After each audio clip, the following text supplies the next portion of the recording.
everyone. Hello everyone, welcome back to Museum Diaries. I'm here with Veronica, aka the Duchess, and Lucky. Hi Lucky.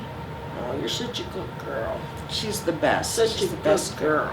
Well, we have new additions to the family. We've got Max and we've got Akuro, which they're not here right now. They're sleeping. They're taking a nap. They eat, they play, they explore, they take naps. And that's pretty much their life right now. And they're growing and they're beautiful.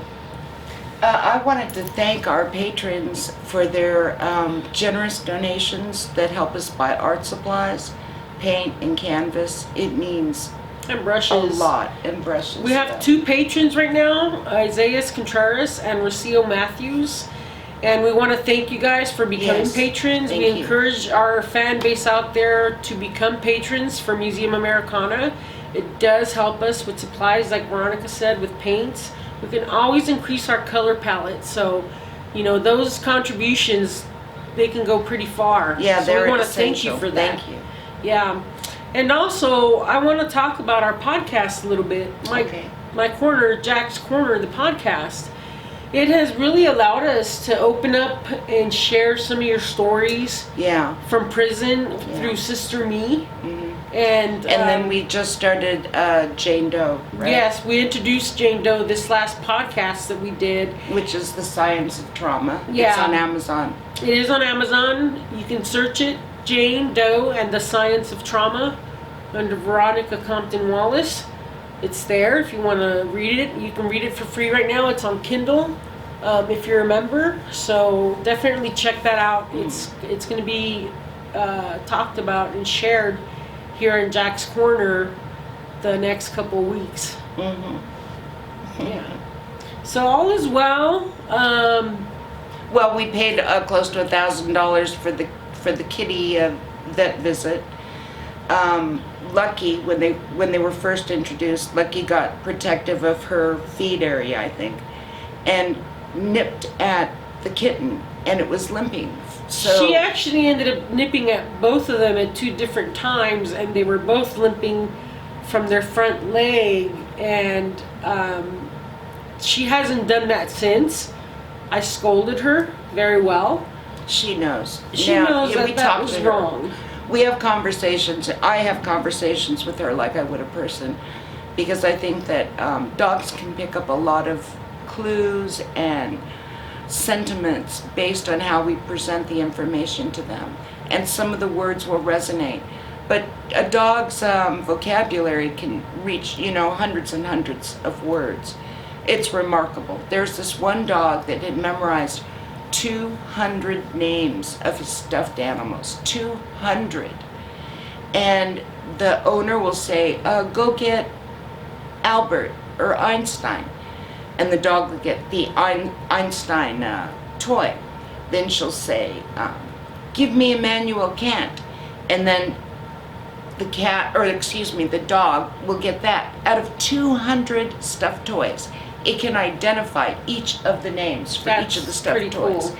Well, what it says is that we don't really know that much about dogs and how smart they are, but I think a lot of people undersell. They don't have the comprehension. They think that to buy a pet, all you do is feed it. And when it's convenient to you, it might come on your lap and get some pets. No, you have to nurture them. You have to nurture them. Just like we nurture the kitties. And Veronica nurtures them, I think, a little bit more than I do, because they like spending time in her room and laying on her bed. Well, I pretend like I'm the mother. I make this purring sound, and I take my nose on their forehead and face, just kind of rubbing it, doing this human purr. And that comforts them, because they were so young when they were separated from their mother that, they'll come up to me and do this little tiny meow. You can barely hear it. And that means that they feel like they need security. So I have to put them against my breast and hold them and pet them, and then nurture by kissing them and talking to them. One of the things that I've done is to try to replicate the mother that they miss, obviously.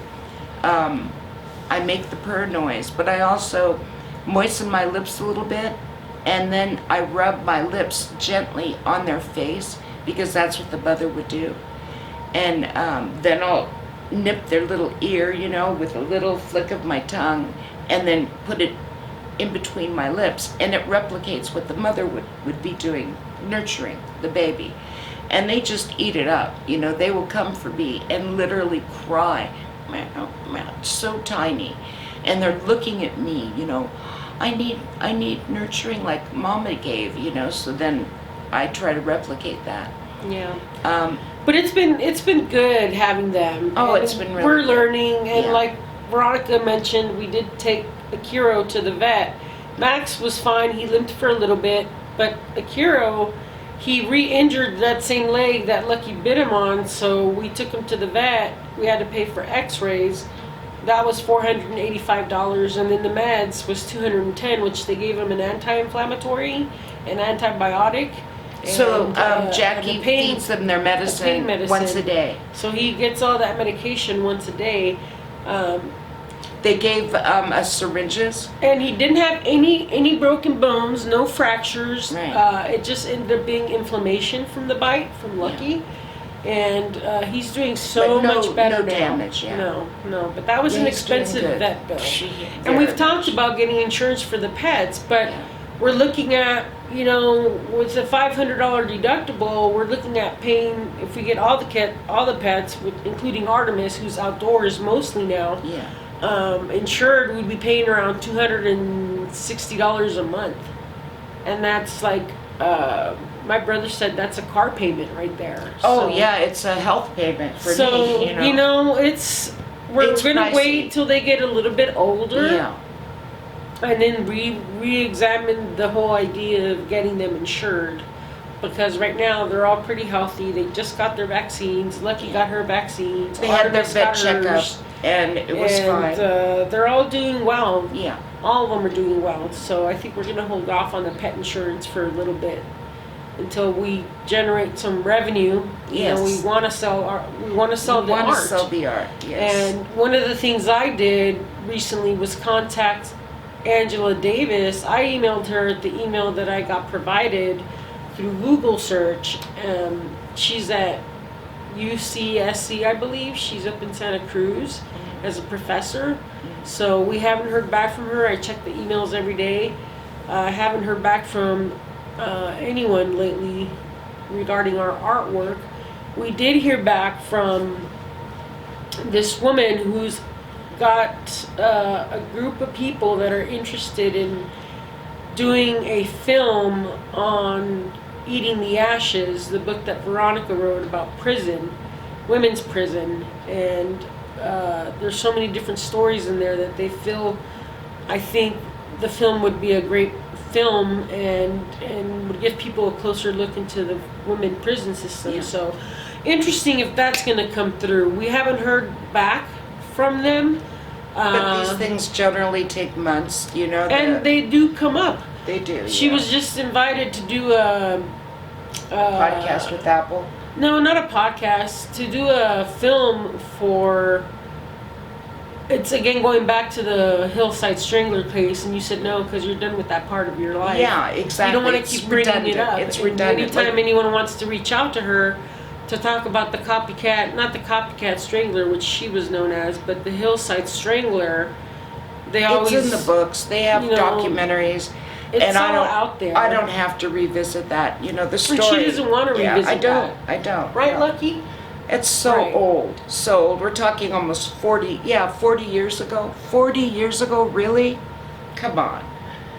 Yeah. I have done so much in my life that was a brief, 1 year of my life involved with this person, interviewing him. And anyway, that's old. I'm not going to revisit it, so I'm not going to talk about it now. Right. Good. Okay, so enough said there. Yeah. We plan on taking a trip sometime soon. We're kind of experimenting with the car because we threw a mattress in there and I set it up with a platform so it's all nicely built in there. And we want to do a test run by doing a test run here at home before we decide to venture off into a big trip. We want to make sure that Well, we're tell them what comfortable. kind of car you bought. Well, it's a 2007 GMC Yukon Denali, and Beautiful. It has So much space. It accommodates 6 passengers. yes. It has 3 sets of chairs. I removed the third row Yeah. of the seating, and that's how and then I've been folded able the second to, row yes, down. and then built a platform to support the mattress that's in there. Right. It's a 6-inch memory foam, full-size mattress. Very comfortable. And it More fits in comfortable there. than our beds, probably. Yeah. So we ended up taking a trip to this place called River's End, and we weren't sure if we were going to camp out there or not. We were hoping to have more beautiful scenery than it did. We talked It about provided, that. yeah, we did that on the podcast about how Yeah. it was a concrete wall with a little dribble of Stream. water that was all greenish and, bugs and stuff. It wasn't a live creek, really. I mean, it was, but it wasn't. but it was not a river. No. It was just a few streams of water that were so narrow. Yeah, and on the other side of About the that brick deep. wall, which was on the other side of the stream, on the other side So of that brick wall, you sit there and you go were to the this train tracks. Right, you go to this place, so you're looking at this dirt with a little dribble of water and then a concrete wall and then train tracks beyond that. And that is supposed to be, a place to go to and camp or whatever. Yeah, so we decided to take the 30-minute drive back home, and It was very we came disappointing. home to sleep in our beds. After we paid the $30. Now, we had that one video we did recently where we went to the beach. That was a great trip. Oh yeah, we could have stayed there. That was a great trip. And we were invited to do a barbecue, but I just wasn't up for that. I'm sorry. Yeah, no, that's okay. That's okay. They were strangers, and it was very generous of them to offer us free barbecue, and to join their party, but I just was a little uncomfortable with that. Yeah. I would do Yeah. it, I would do it on most days, but on that particular day, I've been having problems with my breathing now for weeks. And if you recall, I had COVID. After the COVID, I got pneumonia. I took her to get a chest x-ray yesterday. So we'll Ordered by find her out doctor. if I have So we're pneumonia. going to find out what's going on with her Because I'm breathing. gasping, and she And I'm now talking is doing it. to my doctor about my breathing, so I'm going to get an appointment coming up on June 7th to get probably something prescribed for my wheezing, because I'm wheezing when I breathe. We And, both are. It's Yeah. been difficult. Yeah, we're trying to cut back on the smoking. We generally We don't don't smoke smoke that many much. cigarettes. We usually A few puffs at a time. we and go throughout out, the we day. never Literally. smoke a whole cigarette. Never, We'll never. go out and we'll take a couple puffs. Usually put I it take out. 2 puffs and I I put take it out 2, when I yeah. come in the house. Yeah. So We're not big smokers. no, But I do smoke we my enjoy weed. it. Yeah, she You know, smokes I the smoke weed. my I weed, smoke so I it. have I'm that. trying to learn how to enjoy it again. After I was in prison, and you get so paranoid when you smoke weed because it's such a deep consequence in prison. Not for me. I don't get paranoid. No, I know, but I'm saying people that have gone through this, it's very common for a person to get paranoid when they're on weed.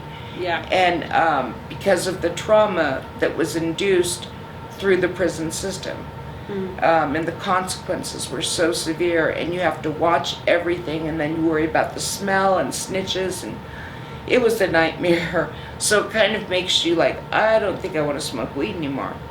So I'm trying to learn how to enjoy it again, because it helps a lot of people. And Yeah, I think it might help me. I tried with, I gave you indica when I went Yeah. to the weed shop. I bought some indica strain, Yeah. and that increased your appetite, Oh, it was and ridiculous. you couldn't really enjoy it. No, I couldn't. So I switched back to sativa. I didn't do a hybrid. I just went with pure sativa, and that's been great for us. Yeah, we really like that. Yeah. I mean, even I could smoke that. So she's smoking that now, and it's, Not a lot, but Yeah. every few days I'll sit down and smoke a pipe. Yeah. So that's about it as far as some of our little habits there. The biggest habit that I have is alcohol, and I'm down to a half a pint now. And it may sound like a lot to you all if you're not drinkers, but half a pint is, probably 2 thick drinks. So, like 2 doubles. So that's what I'm down to now, every 24 Yeah, I support her. hours. She's doing this, here at home, I detoxing. tried to do it at a detox center, but this is ridiculous. The soonest I could get in was in September, and I said, "Are you serious?" "Yes, we have waiting lists." It's like, oh my God, this is a nightmare. When you know you have an issue with alcohol, you want to stop. Or let's say that you were doing heroin or coke, whatever it is. If it's an addiction and you're not comfortable with it, you go for professional help.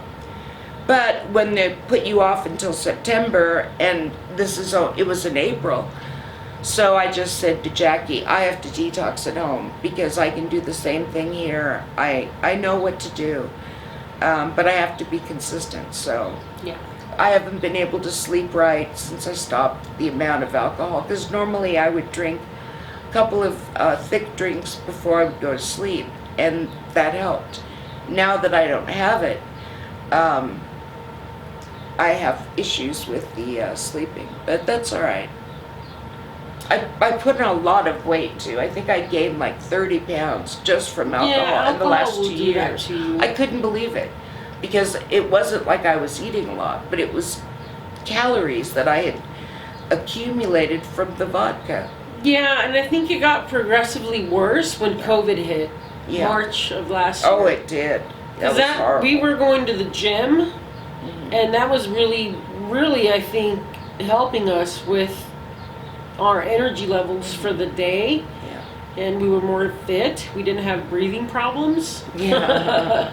So, and we were doing really good. So we're hopefully going to get that taken care of soon, because our 24-hour fitness membership should have stopped when COVID hit, but they kept charging us. So what we're looking to do is get that credit, or have us compensated as we continue back to go to the gym, so that They need to compensate. Yeah, because Yeah. that was like, how much? 600?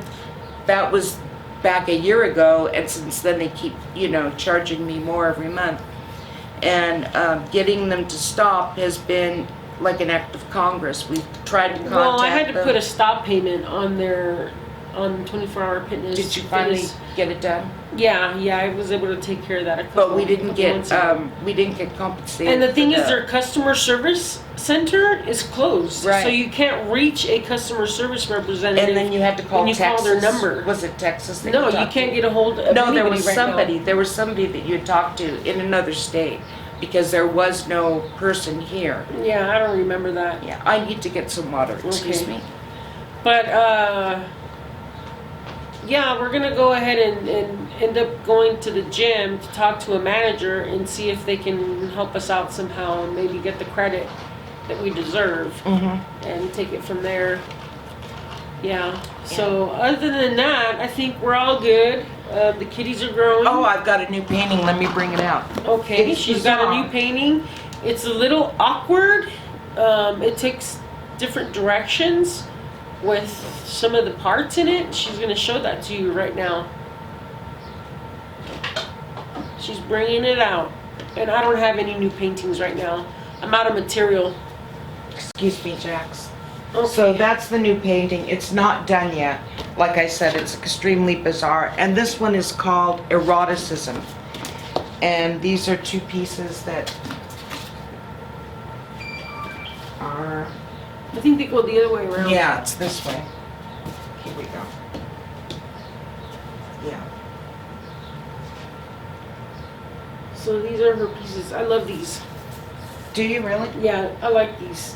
I Good. like these. So anyway, that's some of the newer art. But explain this one right here, because you have a hand, you have a foot, you have This an was eye over inspired by here. Miro. It almost reminds me of Dr. Seuss. Yeah, kind of.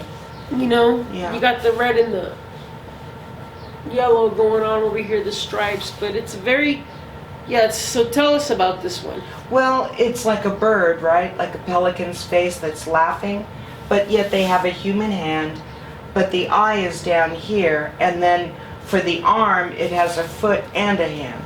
So it's obviously Impressionist. So that's it. Okay. You know, there's a serpent that's going to be here. This is going to be feathers. So this is work in progress. Yeah, work in progress. Okay, you guys, I want to thank you for watching this video. Please subscribe if you haven't to our channel and click the bell for the notifications so that way you're alerted to every time we have a new video. And again, I want to mention our Patreon. It's patreon.com/Museum Americana if you want to become a patron and help contribute to our production. And you do help also by supporting our podcast, which is Jack's Corner. I go ahead and tweet that, and because we have a Twitter account, and I go ahead and post that on Facebook, also on our Facebook page. So, oh, this is the one. This is Zeus. It's Zeus. Yeah. Yes, this is one that she did my not best too long friend that after died.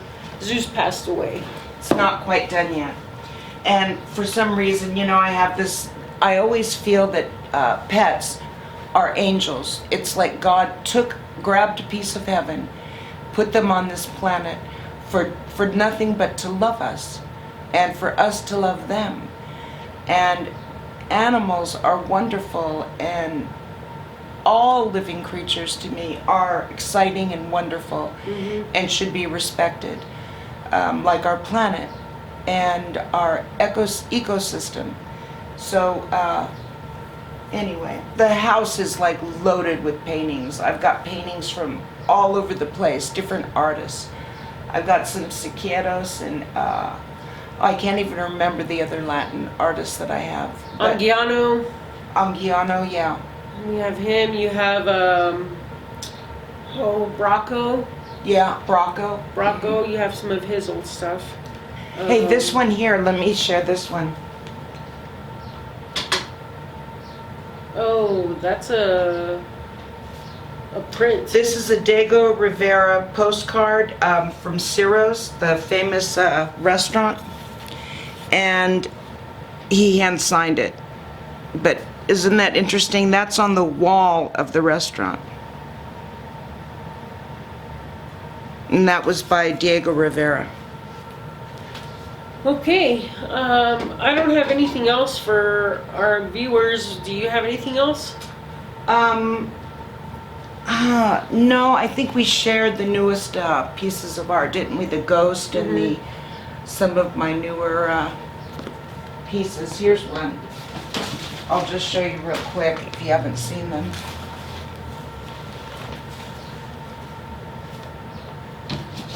This is abstract. Yeah, it's Impressionist Abstract, yeah. Same I thing like with this one. one, the cat. Yeah, she loves that one. This one I love. I love the pear. It just throws everything off. The Yeah, pear it out does. here, but it blends it together at the same time. Yeah. So I love this one. Yeah, you do. This one I love. This Ghost is called in the The City. Ghost. Yeah, Ghost in the City. And you can see the Miro influence with that foot and the stripes. I know it's different than what Miro did, but it's inspired by Miro, that part of it. This just came out, it just came out. You know, like this one. It just came out. So I'm putting these back on the walls, but our whole home is loaded with paintings. And our storage area in the back house, in the back garage, is totally saturated with art. You know, we have hundreds of pieces. Yes, we need to sell this art. I'm doing my best to contact galleries, leave messages. I'm also looking for the best place to post online. So we'll see what happens. We'll see what happens. Let me share this piece. This was part of a collection that when I had bought for $500,000 cash, literally. Anyway, this was my favorite piece of the collection. I have not had this piece appraised yet, but if you look at it, it's pretty much an iron sculpture, and this is either African or Latin American, this design. It doesn't look African I think to you me. can see. I know, but when I looked up these different carved images, the Africans have a similar profile like this. Oh wow, okay. Yeah, Maybe. but if you look at the actual bridle of the horse Hi, Max. and the actual saddle, it's pretty remarkable. You know, like what he's holding in his hand, and I just love this piece. You know, it's so old and it's just kind of innocent in its structure. There's a naivete in the art that I really like. You know, you could call it kind of primitive. I hope you can see that. And I don't know what artist did this. No, Max just got up from his nap. Hi, little boy. Hi, little boy. And here's another piece. This one I think is one of Don Quixote. This was part of that collection I bought. I like that one. So we don't know how much they're worth, No. but anyhow. Anyhow, so we've got stuff like that everywhere. Oh, this piece is one of my favorites. Can you show them the Ivory Piece? Here, I'll take Max. Oh, thank you.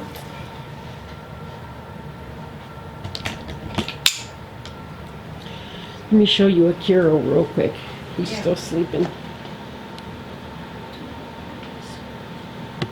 This is their cat condominium. Condo. Yeah. It's their condo. So they show them the whole thing, honey, so they can see the luxury that they have. They have all these 4 different levels, and scratch board and special little houses, and then we have over here a little pet bed. That's Lucky's with the toy. Akira had a collar, but we can't find it. He took it No. off somehow. He had a red collar just like Max. Yeah. So show them a quick glance of the living room pictures. We don't know a lot about this letter. We're trying to find out more about this letter. It looks like it was written during wartime. Yeah, and it has a date up there. 1800s or something, I can't see. Yeah. But it looks like it was written between the monarchies. Yeah, it was. Yeah. And this is one of my newer abstract impressionist pieces. Here's a Miro copy. This is just one of his prints that I absolutely love. And I got that from my father because he loved Miro too. And this Okay. is one of my pieces here. You have to really go in close to see that one, but don't worry about it, it's fine. Okay, let me show you the Ivory Piece real Yes, quick, which is yes. what I gotta watch out for Max. Okay, this piece right here, it's pure ivory and it's illegal to sell these now. She ended up obtaining this from part of My the brother. collection. Yeah, my brother But ran look at a the detail on museum. that. He was the director of a museum of Oriental art.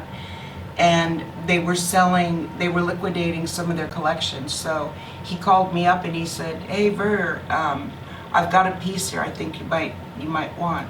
So I bought it, and yeah, I love it. It's a beautiful piece. Okay, that's it for now, you guys. Thanks for watching. We will see you in our next Museum Diaries. Bye for now. Peace out. Thank you guys for watching.